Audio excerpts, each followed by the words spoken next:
नमस्कार, मेरा नाम है सुरेंद्र कुमार और आप सभी का एक बार पुनः दक्षिणा ई क्लासरूम में बहुत बहुत स्वागत है। हमें आज बातें करनी है periodic test 1 JEE advance pattern की। वैसे तो जेई एडवांस के पैटर्न की बात करें तो कोई ऐसा फिक्स पैटर्न यानी कि इतने नंबर ऑफ क्वेश्चंस और यही टाइप के क्वेश्चन आएंगे ऐसा फिक्स नहीं है।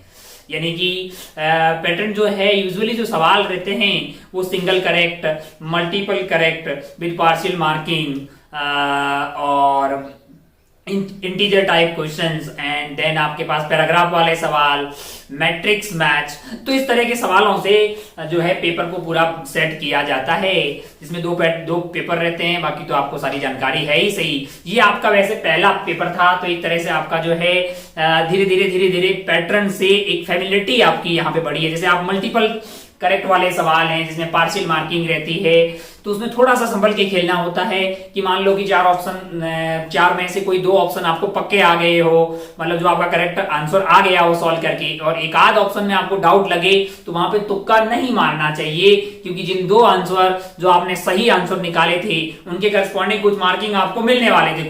कुछ मार्क्स तो मिलते ना, लेकिन अगर आपने एक आध गलती से कुछ मारा और फिर आपका वो गलत हो गया तो फिर वो जो है तो उसमें माइनस मार्क्स ही मिलेंगे, कुछ भी मार्क्स मिलने वाला नहीं है। तो पार्शियल मार्किंग वगैरह इसलिए किया जाता है ताकि बच्चा बिल्कुल भी तुक्केबाजी ना करे, जितना आए उतना करे, तो उसमें फायदे का होता है, मतलब उसी से आपको नंबर आने वाले। हाँ, जहां पे मतलब जो है नेगेटिव मार्किंग है ही नहीं किसी सवाल में, तो वहां पे फिल करने में कोई बुराई वाली बात नहीं है, मतलब एग्जाम में भर दीजिए, ठीक है कि नहीं यार। लेकिन जहां नेगेटिव मार्किंग हो वहां पे रिस्क मतलब जो है फिर बिल्कुल भी एकदम कैलकुलेटेड टाइप की होनी चाहिए। ज्यादा रिस्क लेने से आपको बहुत ज्यादा नेगेटिव मार्किंग हो सकती है। स्पेशली जो मल्टीपल करेक्ट वाले आंसर्स हैं उसमें थोड़ा सा ध्यान रखना चाहिए, क्योंकि बिल्कुल भी एक आध तुक्का नहीं लगाना है, क्योंकि एक दो जो सही आंसर ने निकाले हमने उसको फिल करके आगे बढ़ सकते हैं, क्योंकि उसमें कुछ तो नंबर आएंगे ना भाई साहब। और एक आध भी मान लीजिए कि आंसर है ए बी सी, आपने ए भरा तो भी नंबर मिला, ए बी भरा तो भी मिला, है ना, आपने ए बी सी भरा तो फुल मिल गया। लेकिन अगर एक डी कहीं किसी पे में भी डी साथ में डाल दिया ना भाई साहब तो नेगेटिव मिलेगा ना यार। कुल मिला के आपको धीरे धीरे इस तरह से पैटर्न से आप फेमिलियर हो जाएंगे। तो अपन बातें करते हैं, अपना खेला आज का स्टार्ट करते हैं। आप सभी का बहुत बहुत स्वागत एक बार पुनः। हम बातें कर रहे हैं, मतलब हमें बातें अभी करने स्टार्ट करनी है, वो है हमारा पीटी टेस्ट 1, जिसमें पेपर 1 एंड पेपर 2 दो आपके पेपर हुए होंगे। पेपर 1 से अपन जो है कार्यक्रम की शुरुआत करते हैं। अपने पास है पेपर 1 जो आपको पार्ट सेकेंड में फिजिक्स वहां पे आपको दिखाई दिया होता। क्वेश्चन नंबर 19 से आपका जो है फिजिक्स वाला स्टार्ट हो रहा होगा पेपर। तो अपन जो है क्वेश्चन नंबर 19 जो है वहीं से कार्यक्रम शुरुआत करते हैं। 19 वाला ये जो सवाल है आपका, ये आपको जो सवाल दिखाई दे रहा है, which of the following has value 1, मतलब इतना आसान आथू 1045 कितना होता है, 1 होता है ना, तो लिखा हुआ है उसमें 1045। मैंने कहा हाँ जी ए हो गया 1045 की वैल्यू 1 होती है आत्मा।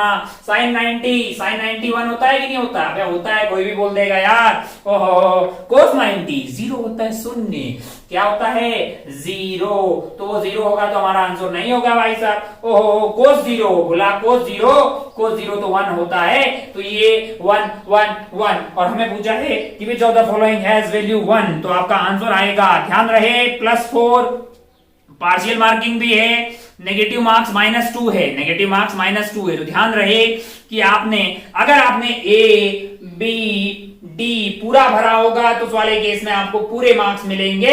अगर आपने ए भरा अकेला तो भी नंबर मिलेगा, कुछ ना कुछ बी मिलेगा तो भी भरेगा।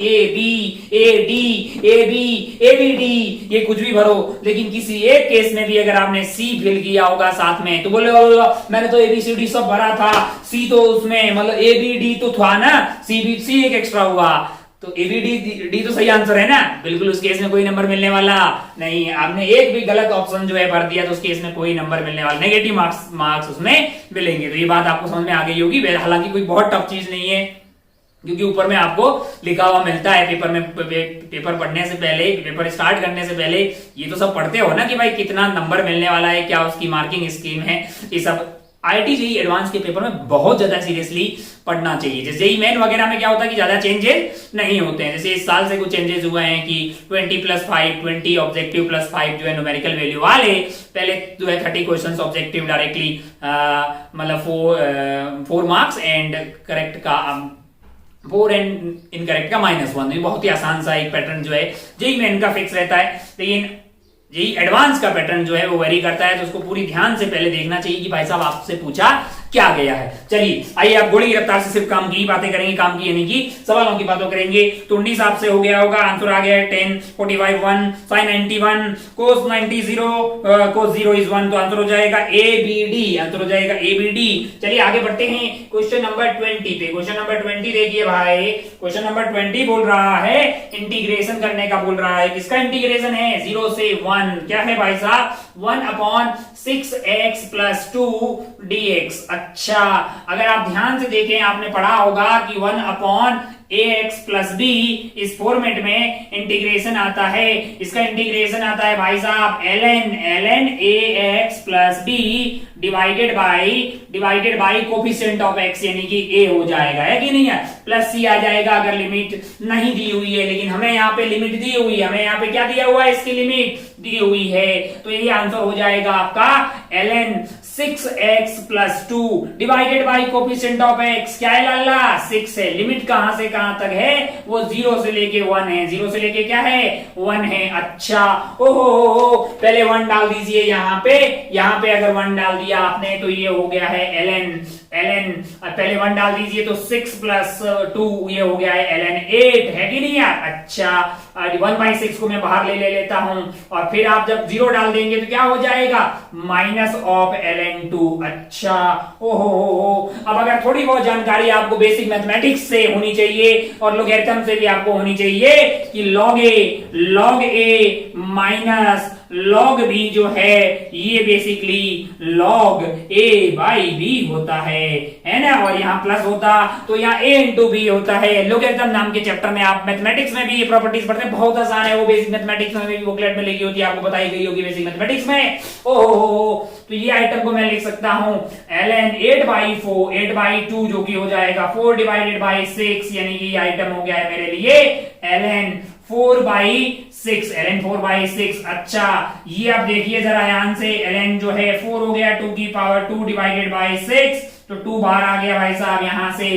से 2 बाहर। अच्छा, ये भी प्रॉपर्टी है भाई। अच्छा, ये लॉग बोल रहे हैं, लॉग बेस ई को ln बोलते हैं, लॉग बेस ई को ln बोलते हैं। अब आपको लोगरिथम थोड़ा आइडिया होना चाहिए, मतलब कि लोगरिथम होता क्या है वगैरह वगैरह, तो ये बातें आपने पढ़ी होगी मैथ्स में भी और बेसिक मैथमेटिक्स में, फिजिक्स में भी। ये 2 को उधर उतार लीजिए, तो यहाँ पे 2 को उतार लेंगे तो ये हो जाएगा 2 ln 2 डिवाइडेड बाई 6, इस 2 ने इसकी बत्तियां गुल की, 3 आ गया भाई साहब, आपका आंसर होगा ln 2 divided by 3, ln 2 divided by 3 है। अच्छा, ln 2 डिवाइडेड बाई 3 मुझे कौन से ऑप्शन में दिखाई दे रहा है, बी ऑप्शन में दिखाई दे रहा है। क्या मुझे टिक करके आगे बढ़ना चाहिए, मैंने कहा नहीं, थोड़ा सोचना चाहिए, क्योंकि सवाल मल्टीपल करेक्ट वाला है और उसमें दिमाग में हमेशा याद रहना चाहिए कि एक से ज्यादा आंसर हो सकते हैं, तो कहीं ये वाला आइटम और तो नहीं लिखा हुआ है।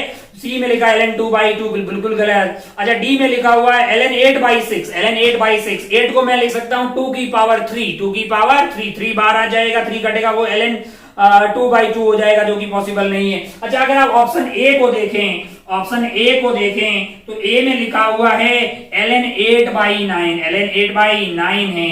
क्या मैं इसको ln 2 की पावर 3 लिख सकता हूं कि नहीं लिख सकता हूं, 3 ऊपर से यहां कूद के आ जाएगा 3 ln 2, मैं अपनी मर्जी से नहीं ला रहा हूं, प्रॉपर्टी है भाई, लोगरिथम पढ़ा होगा तो बहुत आसानी से पता होगा, ये बहुत बेसिक बात है। ओहो, और ये हो गया आपका ln 2 डिवाइडेड बाई 3। अरे ये तो सेम लिखा हुआ है, मैंने कहा हाँ, तो जो ए में लिखा हुआ है और जो बी में लिखा हुआ सेम ही बात है, मैंने कहा हाँ, तो क्या फिर ए भी आंसर हो सकता है, मैंने कहा हाँ, तो आंसर क्या होना चाहिए फिर 20 का आपका आंसर हो जाएगा ए एंड बी, आंसर हो जाएगा ए एंड बी, है ना, ए एंड बी दोनों में क्या लिखा हुआ है, दोनों में ln 2/3 लिखा हुआ है। 8 को बेसिकली 2 की पावर 3 लिख दिया, 3 को इधर ले आए तो 3 से 3 9 जो कट गया 3 बार, तो वो ln 2/3 लिखा हुआ। अरे आगे नहीं यार, अब मैं अगर मान लो कि कल को मतलब जो है ऐसा कुछ ऑप्शन, एक ऑप्शन सी डाल देता अपनी मर्जी से डाल देता कि इसको लिख देता 2 की पावर 4 यानी कि 16 लिख देता, इसको लिख देता 16, और मुझे आंसर नीचे क्या चाहिए, 12 चाहिए, यहाँ पे लिख दिया। अब जरा ध्यान से देखिए ये आइटम क्या हो जाएगा, ये आइटम आया आपके लिए ln 2 की पावर 4 है कि नहीं है, 2 × 2 × 2 देख ले जरा ध्यान से, 16 ही आया ना। अच्छा अब आप ध्यान से देखिए 4 बाहर आ गया है और ये 4 यहाँ आ जाएगा और ये 12 लिखा हुआ है, तो ये आ जाएगा 4 ln2 डिवाइडेड बाई 4 into 3। ओ ये कट गया, ये भी ln2 by 3 आ रहा था। ऐसे ऑप्शन बनाए जा सकते हैं, आपके लिए कोई टफ चीज नहीं है, बहुत ही आसान सा ये सवाल था। आपका आंसर जाएगा इस वाले केस में 20 का आंसर A एंड B। मुझे लगता है हमें आगे बढ़ लेना चाहिए, इस पूरे खेला को साफ करते हैं। बढ़ते हैं सवाल नंबर 21 पे। सवाल नंबर 21। हताश परेशान निराश होने की कतई जरूरत नहीं है, समझते रहे। मान लो कि आपको लॉग का आइडिया नहीं है तो लग जाएगा, वैसे लॉगरिथम पढ़े, मैथमेटिक्स में भी पढ़ाया जाता है।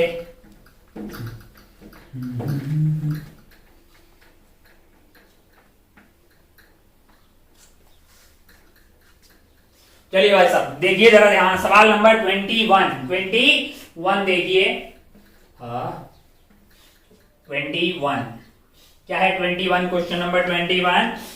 In the one triangle two sides. अच्छा एक ट्राइंगल दिखा रखा है, बहुत बढ़िया। देख लेते हैं कैसा ट्राइंगल है। ऐसा ट्राइंगल बनाया हुआ है और ये है एंगल आपका 60 डिग्री, और ये भुजा जो है यानी ये साइड आपको 4 दी हुई है, ये 2 दी हुई है। ओहो, और आपसे पूछा है कि थर्ड साइड बताइए, यानी ये वाली साइड बताइए। कौन सी वाली? ये वाली साइड बताइए। अच्छा बहुत बढ़िया भाई साहब, बहुत शानदार। हम मान लिए कि भाई साहब ये A है, ये A है, ये B है, ये C है। अच्छा हम एक रैंडम ट्राइंगल मान लिए हैं। हमने एक मान लिया कि भाई साहब ये मेरे लिए ट्राइंगल है A B C, और इसकी जो भुजाएं हैं सामने वाले को स्मॉल c, स्मॉल a और स्मॉल b से रिप्रेजेंट कर रहा हूं। ये ट्राइंगल के एंगल से है ना।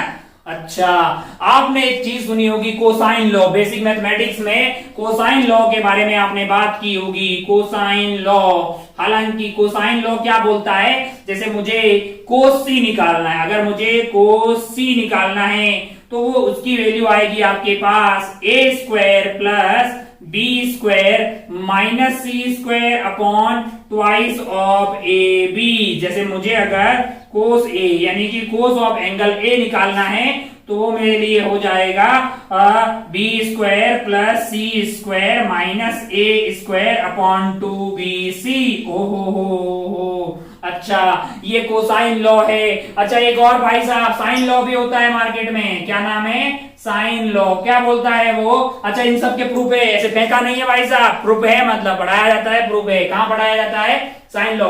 मैं बताता हूं कहां पढ़ाया जाता है आपको। साइन लॉ देखिए, साइन लॉ क्या बोलता है कि अगर आप sine A, sine of A divided by A is equal to क्या हो जाएगा आपके लिए? Sine of B divided by B is equal to sine of C divided by C. अच्छा ओहो इसको साइन लॉ, ये कोसाइन लॉ। अगर आपको कोस बी चाहिए होगा, कोस बी, कोस ऑफ बी यानी एंगल बी का कोसाइन अगर आप ले लेंगे तो ये आपके पास A square plus C square minus B square upon twice of A C हो जाएगा, ट्वाइस ऑफ ए सी। अच्छा ये सब के प्रूफ कहां पढ़ाए जाते हैं? गणित में एक चैप्टर है, मैथमेटिक्स में एक चैप्टर है, नाम है SOT, solutions of triangle, solutions of triangle, solutions of triangle. इस वाले चैप्टर में आप ट्राइंगल के बारे में खूब सारी बातें करेंगे एसओटी के अंदर, तो वहां पे आपको मैथमेटिक्स में प्रूफ बताए जाते हैं। हालांकि कोई बहुत तगड़ी रॉकेट साइंस नहीं है, मतलब पढ़ा है बिल्कुल, फिजिक्स में भी बेसिक मैथमेटिक्स में बताए जा सकते हैं। सॉल्यूशन ऑफ ट्राइंगल नाम के चैप्टर में आप इनके बारे में खूब पीएचडी करेंगे। कहां पे? मैथमेटिक्स में। अच्छा ये जो साइन लॉ है ना, ये फिजिक्स में बहुत काम आता है। साइन लॉ, साइन लॉ में क्या है? देखो एबीसी यहाँ पे क्या है? साइड्स को रिप्रेजेंट कर रहा है। एबीसी किसको रिप्रेजेंट कर रहा है? एक ट्राइंगल की साइड्स को रिप्रेजेंट कर रहा है।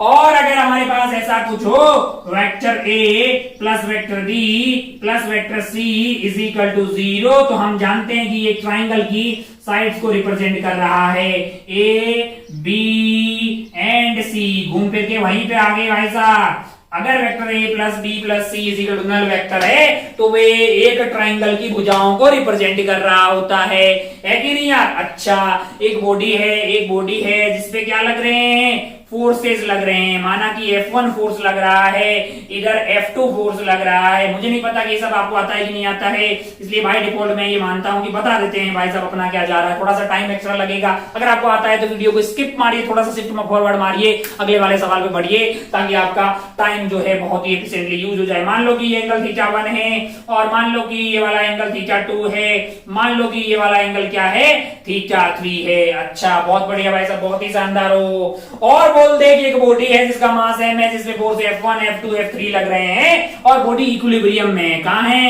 At equilibrium.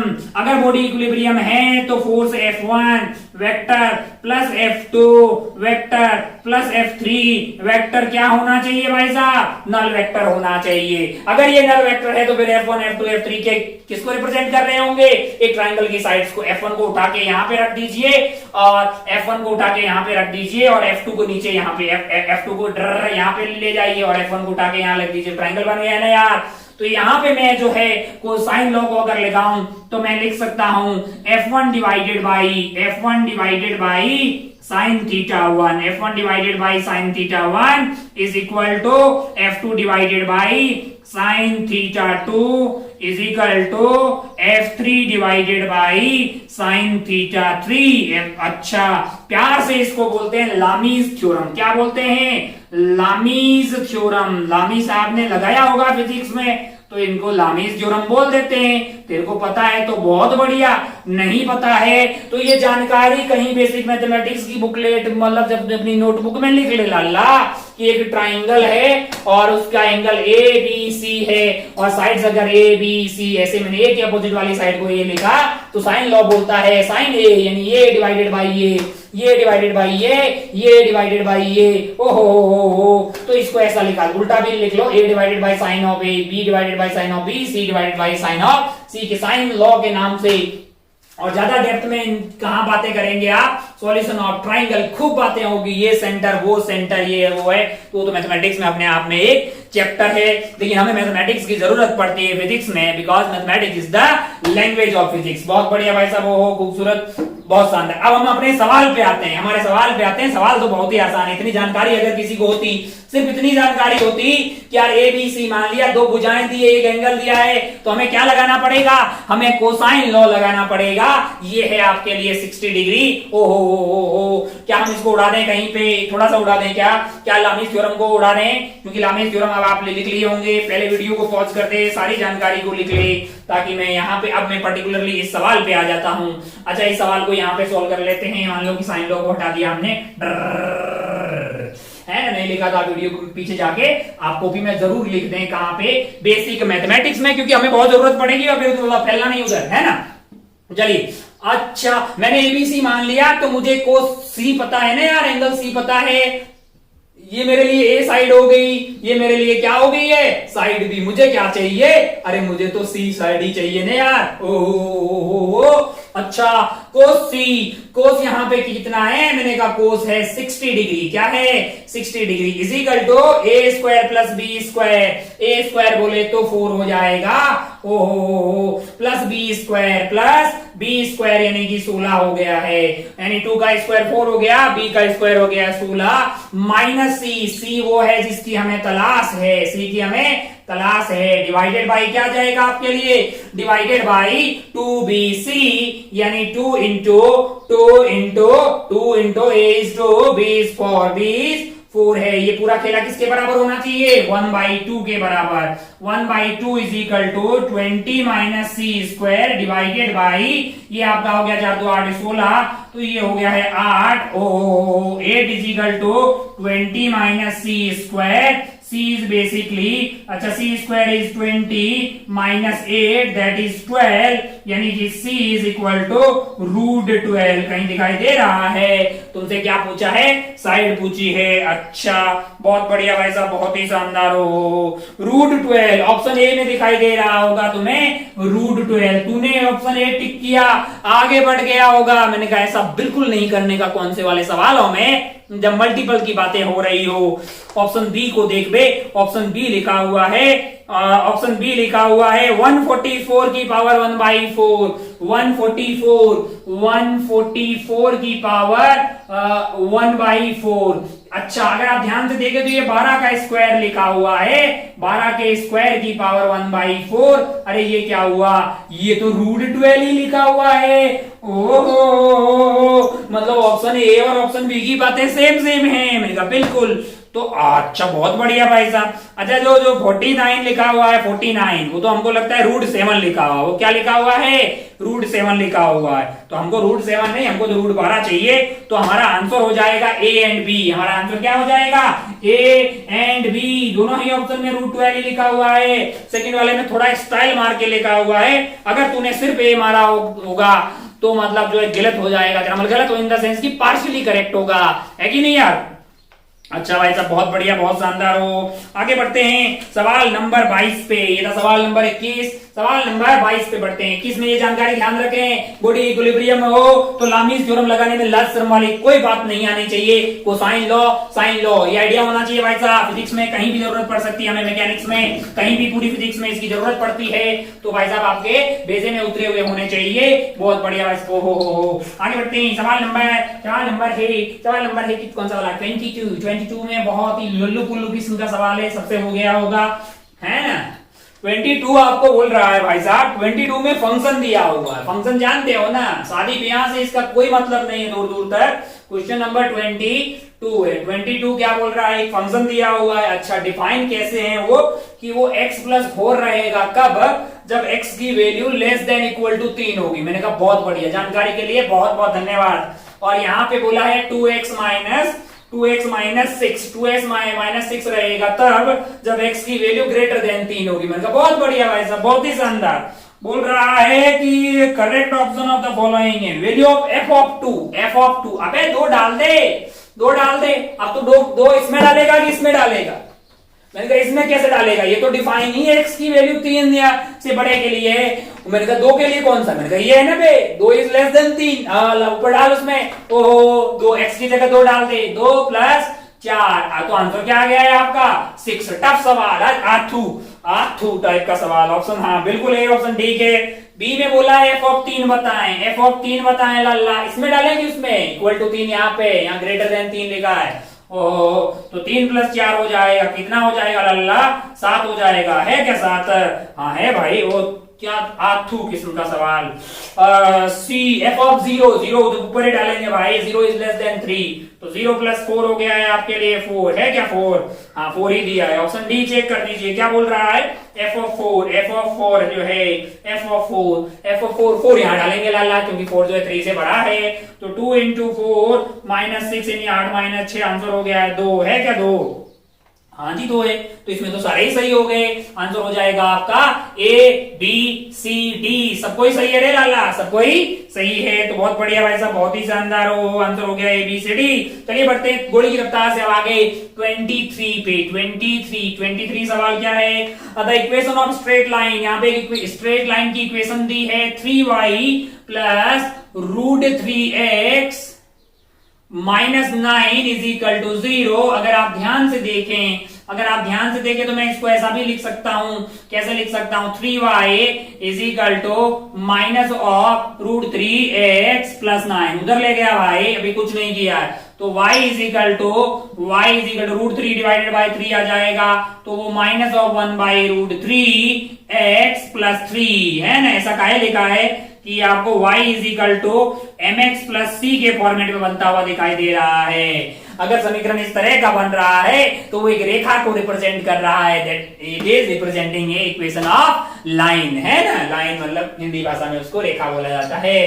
तो ये एक रेखा को रिप्रेजेंट कर रहा है, यानी कि लाइन को रिप्रेजेंट कर रहा है। बहुत बढ़िया भाई साहब, बहुत ही शानदार। जहां पे m होता है स्लोप, ये क्या होता है, स्लोप। उम्मीद है कि ये जानकारी आपको होगी ही सही बेसिक मैथमेटिक्स से। और c is basically y intercept. ये क्या है, y इंटरसेप्ट है। अच्छा, यहाँ पे y इंटरसेप्ट पॉजिटिव है, स्लोप नेगेटिव है। हमको तो लगता है लल्ला कि ये बना दीजिए आप y, ये y हो गया है, ये आपका x हो गया है। ओहो, स्लोप नेगेटिव है, मतलब ऐसा कुछ बनने वाला है, और y इंटरसेप्ट पॉजिटिव है, यानी कि ये जो y इंटरसेप्ट है इसकी लंबाई कितनी है, 3 है। ये कोऑर्डिनेट हो जाएगा 0,3, ये कोऑर्डिनेट क्या हो जाएगा 0,3। अच्छा, y पे क्या होगा, y होगा 0, और हमें x अगर प्राप्त करना है तो y 0 कहां पे इंटरसेक्ट करेगा, ये पता करने के लिए क्या करेंगे, मैंने कहा यहाँ पे y 0 होगा, तो इसको 0 कर दीजिए। तो यहां से क्या हो गया अपने पास, x by root 3 must be equal to 3, यानी x क्या होना चाहिए, 3√3। क्या होना चाहिए, 3√3। चलो भाई, 3√3। अच्छा, मतलब ये वाला कोऑर्डिनेट आ गया है हमारे लिए 3√3। अच्छा, ओहो, माना कि ये वाला एंगल अल्फा है, माना कि ये एंगल क्या है, अल्फा है। ओहो, तो ये वाली लेंथ है 3 और ये वाली क्या है, 3√3 है। tan अल्फा की वैल्यू क्या हो जाएगी हमारे लिए, वो हो जाएगी 3 डिवाइडेड बाई 3√3, यानी 1/√3। इसका मतलब अल्फा क्या है, इसका मतलब अल्फा है 30 डिग्री। अगर अल्फा 30 डिग्री है तो पॉजिटिव y एक्सिस जो एंगल थीटा बनेगा वो हो जाएगा 180 minus 30 degree, that is equal to 150 degree, that is equal to 150 degree. बहुत बढ़िया, बहुत शानदार। हो तो पॉजिटिव एक्स एक्सिस से जो आपके लिए एंगल बनता है कोई उसी का टेन थीटा आपको स्लोप देता है ना। तो बहुत बढ़िया स्लोप है, यहाँ पे क्या हो जाएगी -1/√3। स्लोप यहाँ पे क्या हो जाएगी -1/√3। तो आइए ऑप्शंस देखते हैं। Angle formed by the line with positive x axis is 150 degree. मैंने कहा पहला सही है भाई साहब, पहला सही है, पहला सही बोल रहा है। ओहो, दूसरा बोल रहा है the intercept of line on x axis is 3। मैंने कहा हाँ, एक्स पे इंटरसेप्ट क्या है, 3 है। Sorry, the intercept of the line on x axis is 3। नहीं, एक्स एक्सिस पे इंटरसेप्ट 3 आ रहा है क्या, नहीं आ रहा है। वाई एक्सिस पे कितना आ रहा है, 3 आ रहा है। एक्स एक्सिस पे आ रहा है 3√3। The intercept of the line on x axis is 3। ये गलत बात है कि एक्स एक्सिस पे इंटरसेप्ट जो है वो 3√3 आ रहा है। अच्छा, angle formed by the line with positive x axis is 60 degree. Angle formed by the line with positive x axis is 60 degree. अब ऐसा 150 हो गया, 60 थोड़ी होगा। Intercept of line on x axis is 1/√3। मैंने कहा नहीं, 3√3 है।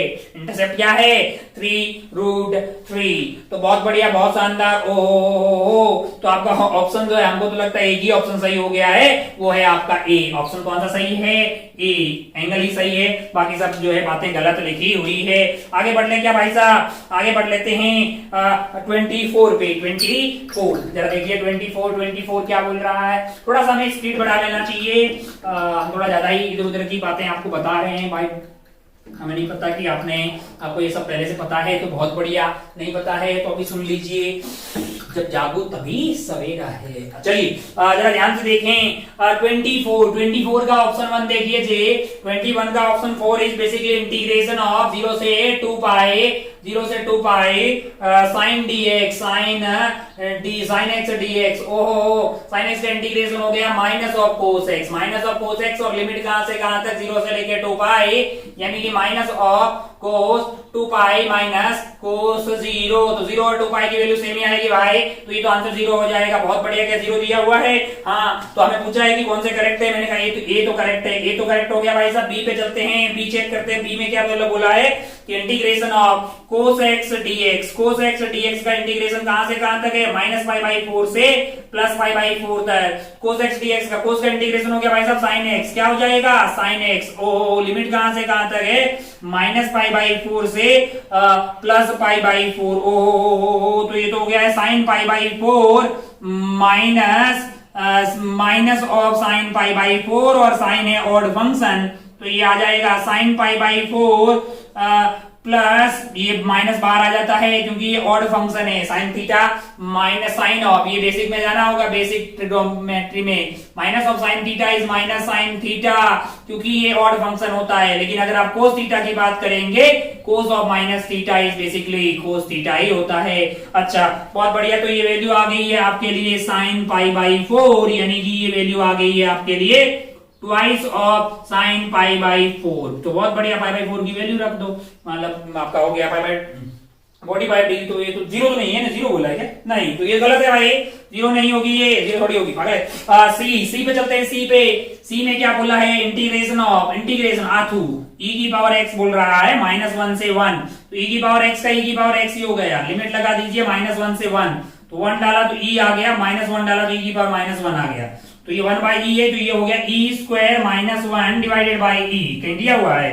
हाँ दिया हुआ है, तो ठीक है। तो ऑप्शन ए हमारा सही हो गया है, ऑप्शन बी हमारा गलत हो गया है, ऑप्शन सी जो है वो हमारा सही हो गया है। आइए ऑप्शन डी देख लेते हैं। ऑप्शन डी में बोला है कि current is a vector quantity. Current क्या है? बोल रहा है कि करंट एक वेक्टर क्वांटिटी। आप बताइए करंट वेक्टर है क्या? करंट वेक्टर क्वांटिटी नहीं है लाला। क्या करंट के पास मैग्नीट्यूड होता है? मैंने कहा हाँ। क्या करंट के पास डायरेक्शन होती है? मैंने कहा हाँ। तो बोलोगे फिर भी वेक्टर नहीं होता? मैंने कहा हाँ। कोई भी क्वांटिटी वेक्टर हो उसके लिए जरूरी नहीं कि सिर्फ डायरेक्शन या मैग्नीट्यूड। डायरेक्ट वेक्टर क्वांटिटी होने के लिए क्या क्या जरूरत होती है? कोई भी क्वांटिटी को वेक्टर होने के लिए मैग्नीट्यूड होना चाहिए। मैंने कहा हाँ वो तो ठीक है, मैग्नीट्यूड तो होगा ही सही। फिर मैंने कहा डायरेक्शन होनी चाहिए। क्या कोई एक क्वांटिटी है जिसके पास मैग्नीट्यूड डायरेक्शन दोनों है, क्या वो वेक्टर होगी? मैंने कहा कोई जरूरी नहीं है, वेक्टर की ये डेफिनेशन ही नहीं है। तीसरी कंडीशन और होती है, तीसरी condition must follow triangle law vector addition, law of vector addition. अच्छा, ओहो, अगर आप ध्यान से देखें कि मान लो एक करंट आ रहा है इधर 3 एम्पियर, क्या आ रहा है? 3 एम्पियर, और इधर क्या आ रहा है? 4 एम्पियर। बीच का एंगल 90 डिग्री। अगर तेरे दिल में आ रहा होगा कि 3 और 4 एम्पियर का रिजल्टेंट इधर की तरफ आएगा 5 एम्पियर, तो गलत जवाब। डायरेक्शन है मैग्नीट्यूड है, बीच का एंगल 90 है, लेकिन आंसर स्केलर की तरह ही आएगा। 4 और 3 7 एम्पियर। वायर ए में करंट 3 एम्पियर आ रहा है, एम्पियर की यूनिट होती है 4 एम्पियर। तो ये जुड़ेंगे स्केलर की तरह ही। अच्छा, डायरेक्शन भी है, मैग्नीट्यूड भी है, लेकिन triangle law of vector addition को फॉलो नहीं करती। ऐसी क्वांटिटी जिसमें डायरेक्शन भी हो, मैग्नीट्यूड भी हो, डायरेक्शन भी हो, और जो triangle law of vector addition को फॉलो करती उसको वेक्टर बोलते हैं। और जिसमें ये हो और इसको फॉलो ना करे, ये जो है थर्ड तरह की क्वांटिटी होती है, जिनको टेंसर बोला जाता है। जिनको क्या बोला जाता है?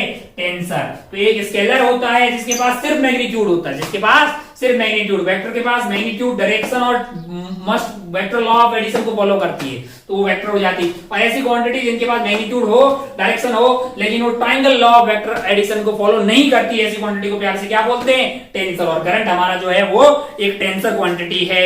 बहुत बढ़िया भाई साहब, बहुत ही शानदार, खूबसूरत। हो तो ये था आपका। तो फिर आपका आंसर हो गया ए एंड सी। आंसर क्या हो जाएगा? ए एंड सी, क्योंकि ए सही है, बी गलत हो गया, यहाँ सी सही था, डी गलत हो गया। टेंसर इज वेक्टर, मतलब vector, current is vector quantity, गलत बात है, ये टेंसर क्वांटिटी है। आगे बढ़ते हैं भाई साहब, सेक्शन 2 पे बढ़ते हैं। नंबर हमारा 25 है, क्वेश्चन नंबर 25। क्या बोल रहा है भाई साहब? Slope of the curve y is equal to, slope पूछा है, कोई बहुत तगड़ी चीज पूछी नहीं है। y is equal to x cube minus 2x plus 1। कहां पूछी है लाला? x इज इक्वल टू 2 पे। मैंने कहा स्लोप तो बेसिकली dy बाई dx। एक बार डिफरेंशिएट कर, बत्ती लगा, आगे बढ़। इसका कोई भी कर ले, अंधा आप भी कर ले यार। ओहो, क्या पूछा? x की वैल्यू क्या डालनी है? x is equal to 2। मैंने कहा डाल दे भाई साहब, 2 डाल दे। 3 इंटू 2 का स्क्वायर हो गया 4 माइनस 2, 12 माइनस 2, आंसर आया 10। कहीं पे दिखाई दे रहा है? कहां दिखाई दे रहा है? ऑप्शन बी में दिखाई दे रहा है। सिंगल करेक्ट है, आगे बढ़। है कि नहीं यार? 8 क्वेश्चन है भाई साहब, प्लस 3 माइनस 1 है और सिंगल करेक्ट है ना? बहुत बढ़िया, बहुत शानदार। वो तो आंसर बी आ गया, बी में दिखाई देगा, टिक करके आगे बढ़। आगे बढ़ते हैं सवाल नंबर 26 पे। 25 के बाद में 26। अब थोड़ी स्पीड बढ़ाते हैं अपन। एफ वाई, अच्छा एक फंक्शन दिया है y इज इक्वल टू, यानी एक फंक्शन दिया है, कुछ भी फंक्शन मान लीजिए, कुछ भी फंक्शन दिया हुआ है। एफ वाई एक फंक्शन दिया हुआ है, क्या बोल रहा है? ln ऑफ कोस y है, ln ऑफ कोस y दे रखा है। और हमसे क्या पूछा है कि 2 बार बैंड बजाइए, तो बजा दीजिए। एक बार बैंड बजाई आपने तो आपका आंसर आ जाएगा ln, ये फंक्शन ऑफ फंक्शन है ना? तो इसका डिफरेंशिएशन कैसे करेंगे? ln ऑफ कोस x, तो 1 अपॉन, पहले बैंड बजाएंगे तो कोस y आ जाएगा, फिर कोस y की दोबारा से बैंड बजाएंगे तो आंसर आ जाएगा माइनस ऑफ साइन y। तो ये आइटम क्या बन गया है, minus of ten y, minus of ten y। अच्छा फिर से बैंड बजानी है, मैंने कहा टेन y का, आप देखो माइनस तो एज इट इज रहेगा, टेन थीटा का डिफरेंशिएशन क्या होता है, सेक स्क्वायर एक्स, कोई भी बता दे, तो ये आइटम हो जाएगा सेक स्क्वायर y। अच्छा ऑप्शन में देखा तो मैंने सेक स्क्वायर y मेरे को कहां दिखाई दिया, मैंने कहा ये रहा। सेकंड ऑप्शन में देखो जरा, minus of 1 upon cos square y, 1 by cos है ना, 1 बाई कोस एक ही होता है, तो स्टाइल मार के वो आपको ऑप्शन कौन से दिखाई देगा, बी ऑप्शन में दिखाई देगा। टिक करके आगे बढ़ सकता था, बहुत ही लल्लू पुल्लू किस्म का सवाल था। आइए आगे बढ़ते ही 27 पे, थोड़ी सी मैं स्पीड बढ़ा रहा हूं ताकि आपको फर्स्ट बार चीजें हो जाए सब clear. Square of x varies as cube of y. अच्छा at x is equal to 3, y is equal to 4। अच्छा y की वैल्यू बताइए जब x स्क्वायर वेरी कर रहा है क्यूब के हिसाब से, मैंने कहा ऐसा ठीक है, x square directly proportional to y cube है। हाँ तो ऐसे लिख लो भाई, डायरेक्ट एक k यूज कर लो, कुछ कांस्टेंट है, इस k को क्या बोलेंगे, प्रोपोर्शनलिटी कांस्टेंट। अच्छा कुछ इंफॉर्मेशन हमको दी है, x इज इक्वल टू 3 पे y क्या होना चाहिए, 4 होना चाहिए। मैंने कहा ये इंफॉर्मेशन यूज करते हैं, x की वैल्यू 3 डालो, 9 आ गया, that is equal to k into 4 की पावर 3, यानी कि आपके 4 की पावर 3 आ गया आपके पास, बहुत बढ़िया। तो k की वैल्यू क्या आ गई यहाँ से, 9 डिवाइडेड बाई 4 इंटू 4 है ना, तो 416 इंटू 4 64 हो गया, 9 डिवाइडेड बाई 64 हो गया। आपके पास क्या मिल गया है, ये k मिल गया है। अब आपको क्या बोला है, क्या पूछा है कि y की वैल्यू बताइए, y की वैल्यू क्या होगी जब x की वैल्यू क्या हो जाए, 1/√3 हो जाए, 1/√3 हो जाए, तो कोई भी डाल दो यार, अब तो क्या है, मतलब कितना आसान है। किसकी वैल्यू निकालनी है, तो y की वैल्यू निकालनी है। अच्छा तो y की वैल्यू अगर निकालनी है तो इसको ऐसे लिख लो ना यार, y cube is equal to x square divided by k, है कि नहीं यार। अच्छा y cube is equal to x square, x की वैल्यू क्या है हमारे लिए, x की वैल्यू है हमारे लिए 1/√3, 1/√3 का स्क्वायर करेंगे तो 1/3 आ जाएगा, ठीक है। और डिवाइड बाई k करना है, तो k की वैल्यू है 9 डिवाइडेड बाई 64। ओहो बहुत बढ़िया, बहुत शानदार।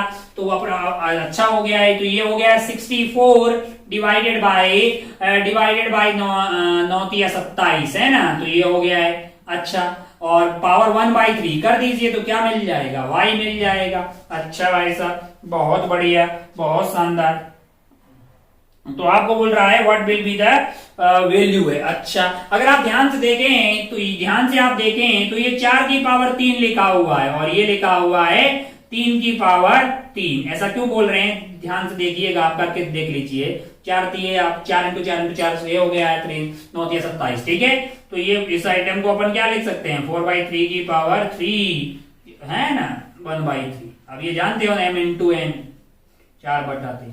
अब ये ना बोलियो कि a की पावर m की पावर n हो गई तो इसको a की पावर m इंटू n क्यों लिख दिया। अबे ये 9th में लिखा था, है ना चंपक लाल। तो आंसर क्या आ गया आपके लिए, 4/3। कहां दिखाई दे रहा है, ऑप्शन बी में दिखाई दे रहा है, तो बी टिक कर आगे बैठो, हो गया बी हो गया भाई साहब, बहुत शानदार। 27 हो गया, 28 सब हो जाएंगे। 28 देख क्या है। अच्छा y is equal 10x cos square x, ले लिख ले यार, y is equal to 10x into cos square x, ले cos स्क्वायर x। एक बार बैंड बजानी है, मैंने कहा y डैश पूछा है तुमसे, एक बार बैंड बजाने का। ओहो देखो मल्टीप्लाई में आते तो अपन ऐसे प्रोडक्ट रूल लगाते, एक को बोलते कि तुम आराम करो, सेकेंड की बैंड बजाते। जैसे मान लो कि मैंने cos स्क्वायर को बोला तुम आराम करो, 10x की बैंड बजाते। 10 का डिफरेंशिएशन होता है sec स्क्वायर x, अंदर आदमी बता दे, आगे लिखा हुआ cos स्क्वायर x है कि नहीं यार। अच्छा ओहो प्लस क्या आ जाएगा भाई साहब, प्लस आपके लिए आ जाएगा 10x as it is, 10x as it is हो गया भाई साहब। और आपका जो cos स्क्वायर x है उसका डिफरेंशिएशन हो जाएगा 2 cos x into minus of sign x। तो यहाँ पे डाल दीजिए माइनस, और ये आगे cos x का डिफरेंशिएशन माइनस साइन x होता है आत्मा।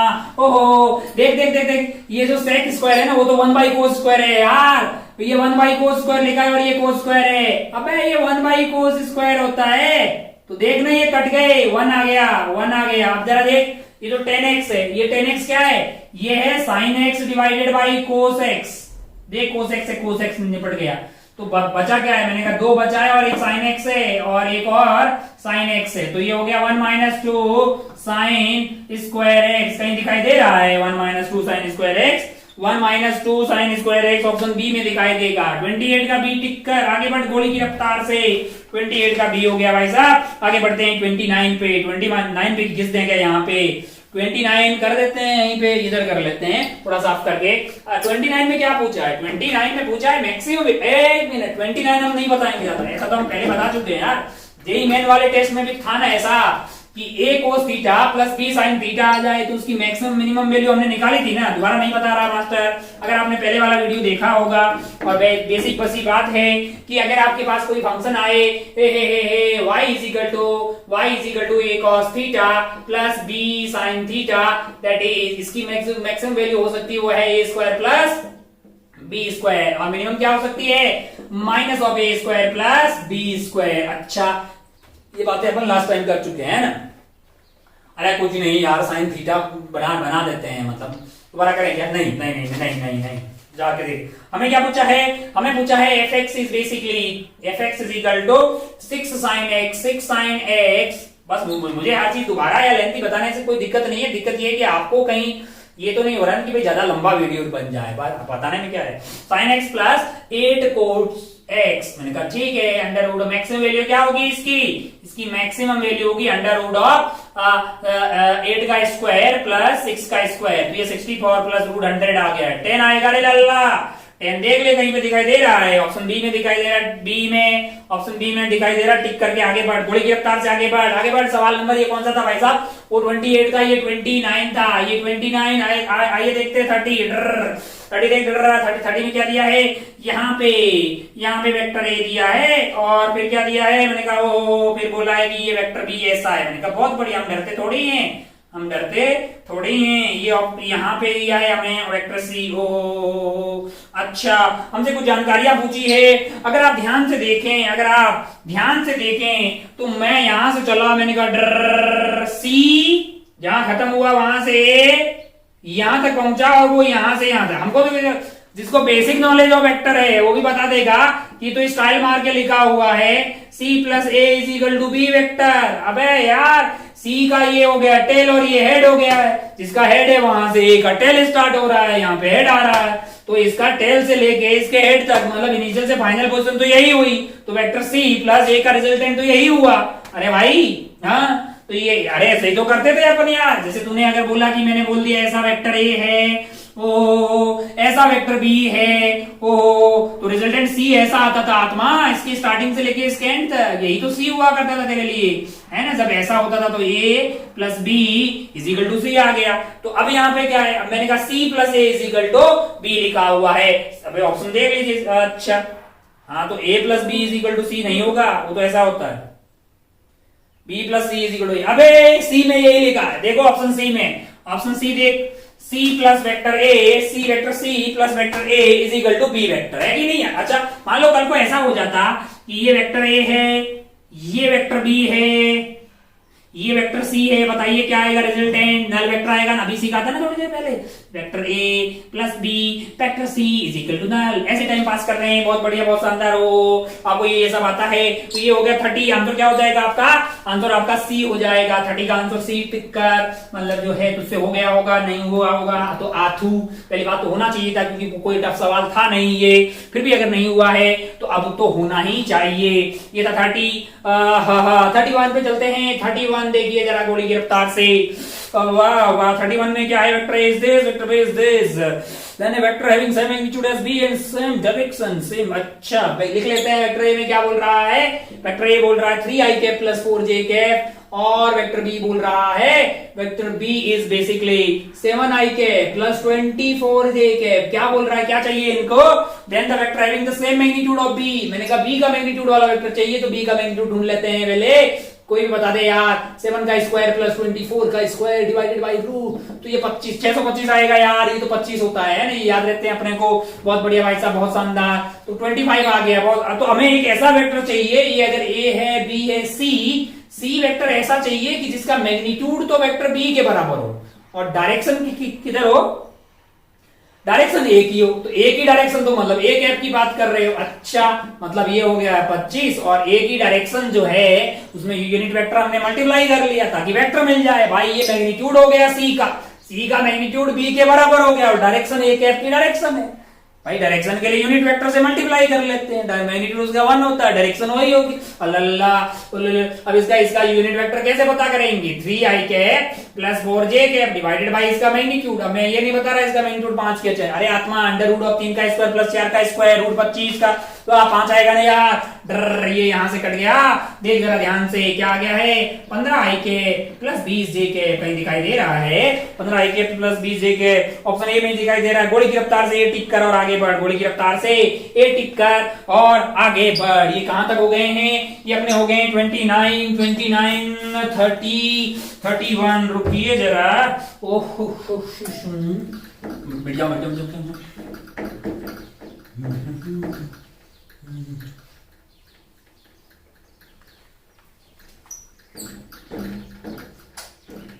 साफ हो जाओ भाई। चलिए भाई साहब, चलिए ये 31 तक हो गया है, बहुत बढ़िया। 32 देखिए जरा क्या पूछ रहा है, देखो जरा। 3 forces P Q R acting on a particle in a plane angle between P and Q. अच्छा, ओहो, इक्विलिब्रियम अभी थोड़ी देर पहले अगर तुझे ये पता होता, क्या पता होता कि 3 फोर्सेज लग रहे हैं और बॉडी इक्विलिब्रियम में है, तो इसका मतलब वेक्टर सम 0 होना चाहिए, यानी vector P plus Q plus R is equal to 0। Lami's theorem लगा सकते हैं अपन। माना कि वेक्टर P ऐसा है, वेक्टर P ऐसे हैं, ओहो 3 forces PQ are acting on this 3 forces PQ are acting on a particle in the plane, angle between P and Q, P and Q के बीच का एंगल कितना दिया हुआ है? इज 150 डिग्री, बहुत बढ़िया। एंड बिटवीन 150, अच्छा, and between Q and R is, Q and R मतलब कि कितना दिया हुआ है? 120 डिग्री। अच्छा, बहुत बढ़िया, बहुत शानदार। ओहो, अब अगर अपन ध्यान से देखें तो P और Q के बीच का एंगल है 150 डिग्री। अच्छा, बहुत बढ़िया, बहुत शानदार। इधर भी बना लो ना यार, अपने क्या है। मान लीजिए कि मैंने मान लो कि वेक्टर P ऐसा बना दिया, ये मेरे लिए वेक्टर P, ये क्या है? P है। ओहो, तो Q के बीच का एंगल यानी Q मैंने ऐसा कुछ बना लिया और ये वाला एंगल हो जाएगा 150 डिग्री। क्या हो गया है?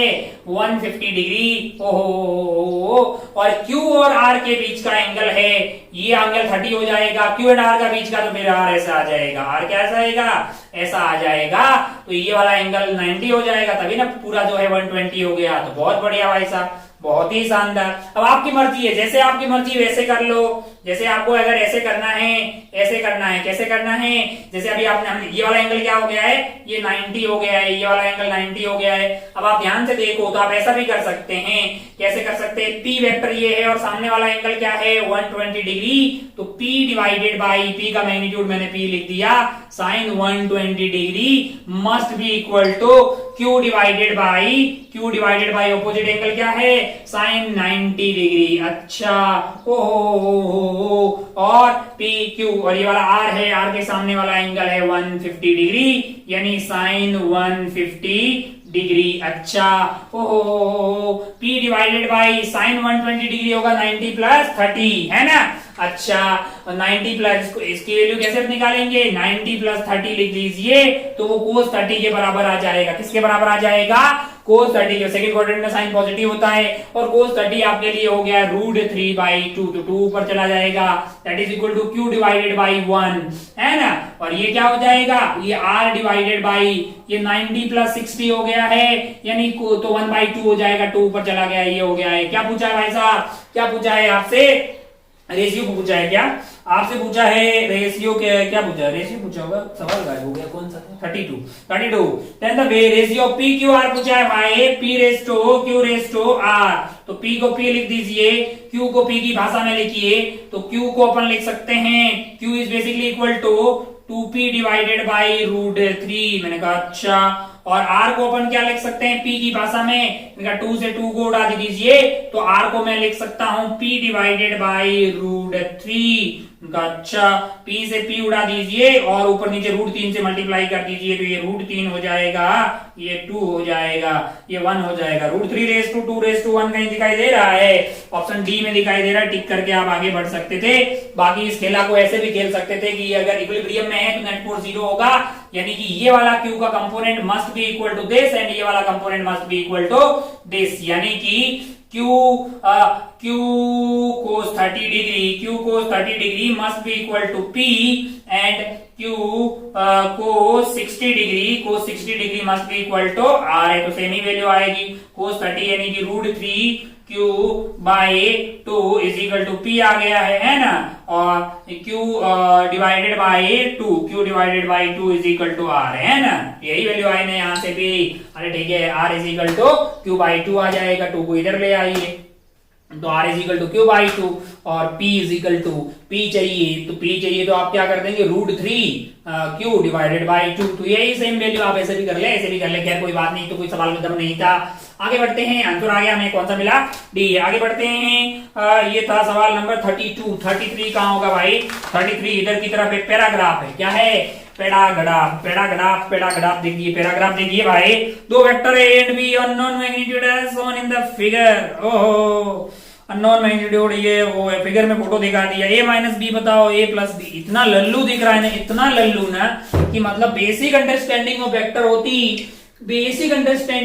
होती तुरंत फोड़ के आगे बढ़ जाता, फ्रैक्शन ऑफ सेकंड्स में, मतलब ऐसा है, इतना लल्लू था। जरा देखिए क्या क्या कर सकते थे इसमें, अगर आप ध्यान से देखें तो आपको वेक्टर ए दिया हुआ है ऐसे, कैसे दिया हुआ है, वेक्टर ए आपको दिया हुआ है ऐसा है, मैंने कहा ठीक है भाई साहब, बहुत बढ़िया, कोई बुराई वाली बात नहीं है इसमें, और वेक्टर बी जो है वो ऐसे दिया हुआ है, मैंने कहा बढ़िया भाई साहब, बहुत शानदार।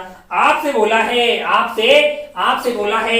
है कि वेक्टर ए, अच्छा अगर आप ध्यान से देखें ना, कोई वेक्टर है, एक हमारे पास वेक्टर ए है और यहाँ पे है वेक्टर बी, इन दोनों का जब आप एडिशन करेंगे ना तो रिजल्टेंट इनके बीच में ही आता है, ये तो अपन जानते हैं ना यार, कि इसका एंगल मान लीजिए यहां से है फाई, तो ये फाई की वैल्यू, इन दोनों के बीच के एंगल थीटा, फाई की वैल्यू जो है वो कहां से कहां तक जाएगी, मैंने कहा 0 से लेके फाई की वैल्यू जो है वो 0 से लेके थीटा के बीच में ही होगी। अरे इन दोनों के रिजल्टेंट तो इन दोनों के बीच में ही आएगा ना यार, ए और बी का रिजल्टेंट, क्योंकि ये आपका ए हो गया है, बी को आप पहले शिफ्ट करके यहाँ पे लगाओगे तो रिजल्टेंट कहीं बीच में ही आएगा, ये आपका ए वेक्टर है, ये आपका बी वेक्टर है। अच्छा तो पहला ऑप्शन पे जाते हैं, पहले ऑप्शन में हमसे पूछा है a-b बताओ, तो a-b is basically a plus minus of B vector, B vector. अगर ए वेक्टर ऐसा है और बी वेक्टर ऐसा है तो उसकी जस्ट अपोजिट डायरेक्शन में क्या हो जाएगा मेरे लिए, ये है मेरे लिए माइनस ऑफ बी वेक्टर। अच्छा मैं इसको लिख सकता हूं, ये है ए वेक्टर मेरे लिए और ये वाला वेक्टर हो जाएगा मेरे लिए माइनस ऑफ बी वेक्टर। इन दोनों को जोड़ेंगे ना लाला तो इस रेंज में कहीं आएगा रिजल्टेंट यहीं कहीं वेक्टर ए और माइनस ऑफ वेक्टर बी का रिजल्टेंट वेक्टर ए और माइनस ऑफ बी वेक्टर के बीच में आएगा। अरे भाई बी उधर है तो माइनस बी जस्ट अपोजिट होता है ना यार। ओहो तो बोल रहा कौन सा आंसर नहीं हो सकता, मैंने कहा इन दोनों के बीच में भाई साहब, इन दोनों के बीच में पहला हो सकता है दूसरा हो सकता है, पहला वाला ऐसा ही कुछ दिया है तो हो सकता है ये 0 हो जाए, मतलब ये बहुत कम हो तो बी के साइड में ही आ जाएगा। बोल रहा है नीचे हो सकता है, मैंने कहा हाँ बिल्कुल यहाँ हो सकता है। फिर बोल रहा है कि क्या उधर हो सकता है, क्या इधर तो हो सकता है। सी वाला विचार बहुत गलत है, सी वाला बोल रहा है उधर, अबे हो ही नहीं सकता, ए से ऊपर कैसे जाएगा, ऐसा पॉसिबल नहीं है। और डी वाला आराम से हो सकता है कहीं बीच में आ जाए, तो आपका आंसर कौन सा जाना चाहिए, सी वाला। सी बोल रहा है इन दोनों का रिजल्ट है, मैंने कहा इससे ऊपर नहीं जा सकता इससे इधर नहीं जा सकता, यानी कि आपका आंसर जो है वो चला जाएगा सी। बहुत ज्यादा आसान किस्म का सवाल था, बहुत ही ज्यादा। अब बोल रहा है कि A plus B could not be, अगर ये वेक्टर ए है, ये वेक्टर ए है और ए में बी को ऐड करना है तो ए ये हो गया। कौन सा सवाल है लिख लेते हैं 34, ए प्लस बी, ये ए है और बी को ऐसे रख दीजिए ना, बी को उठा के यहाँ पे रख दिया तो ए प्लस बी इनके बीच में ही कहीं आएगा, मतलब वो इस यहां से इसके बीच में आएगा। अब वो इससे इधर नहीं हो सकता और उससे उधर नहीं हो सकता, तो देख लीजिए ऑप्शन। हमको तो लगता है भाई कि ए प्लस बी इस बार बोला है कुड बी, मैंने कहा पहला ऑप्शन बोल रहा है उधर कहीं, मैंने कहा दिमाग खराब है क्या, बी बोल रहा है इधर, मैंने कहा सही बात है। ऊपर, मैंने कहा नहीं। फिर बोल रहा नीचे, मैंने कहा नहीं। तो एक ही ऑप्शन हुआ ना लाला, बी। ऑप्शन बी आपका सही हो जाएगा। कितना आसान था, कितना आसान था। आप आसानी से इसको टिक करके आगे बढ़ सकते थे। हमें लग रहा है हम धीरे धीरे समापन समारोह के काफी करीब आ गए हैं। हमको जो है अगले वाले सवाल भी देख लेने चाहिए बड़ी की रफ्तार से। पेपर 1 के समापन समारोह के काफी क्लोज। 34, 35 पे चलते हैं। 35 देखिए जरा ध्यान से, थोड़ा सा बोर्ड साफ कर देते ताकि 35, 36 इधर ही निपटा देते हैं। पेपर 1 का खेला खत्म, फिर चलते हैं पेपर 2 पे। अभी तक हमको कोई पेपर में बहुत ज्यादा जान टाइप की बातें लग नहीं रही है, तो आप आराम से फोड़ सकते थे इसको। 35 देखिए जरा, 35 देखिए। पहले पढ़ तो लेते हैं सवाल क्या है। there are two vectors a and b and x and y component of vector a and b are। Vector a का x and y कंपोनेंट दे दिया। क्या दिया है उसने? 6 and 4 है। मैंने कहा 6i के प्लस 4j के बोलने में मेरे को बिल्कुल शर्म नहीं आई, क्योंकि मुझे ये दिया हुआ था कि 6 मीटर ऐसे और उधर वाले कंपोनेंट दिए हुए हैं।